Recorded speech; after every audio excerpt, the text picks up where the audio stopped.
যতই ষড়যন্ত্র ও চক্রান্ত হোক না কেন, বাংলাদেশ প্রশ্নে সকলকে ঐক্যবদ্ধভাবে কাজ করার আহ্বান জানিয়েছেন বিএনপি মহাসচিব মির্জা ফখরুল ইসলাম আলমগীর।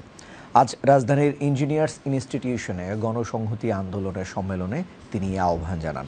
তিনি বলেন, এদেশের মানুষ কখনো পরাজয় বরণ করেনি, করবেও না। এই সংকট কেটে যাবে। সমস্যা সমাধান করে মানুষের কল্যাণে সকলে সবাই মিলে যাতে নির্বাচনের দিকে এগোতে পারে সেই পরিবেশ তৈরি করতে সরকারের প্রতি আহ্বান জানান মির্জা ফখরুল ইসলাম আলমগীর।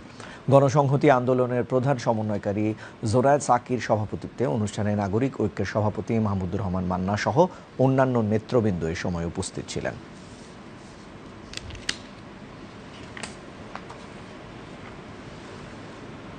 এই দেশটা আমাদের, এই মানুষগুলো আমাদের, এবং তাদের ঐক্যবদ্ধ করে আমাদের সমস্ত যে চক্রান্ত, সমস্ত যে আপনার ষড়যন্ত্র আমাদের বিরুদ্ধে হচ্ছে তাকে পরাজিত করতে হবে।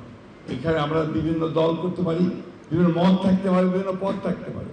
একটা বিষয় আমরা সবসময় এক ছিলাম, বাংলাদেশের ব্যাপারে সবার আগে বাংলাদেশ, এ ব্যাপারে আমাদের কোনো সন্দেহ নেই।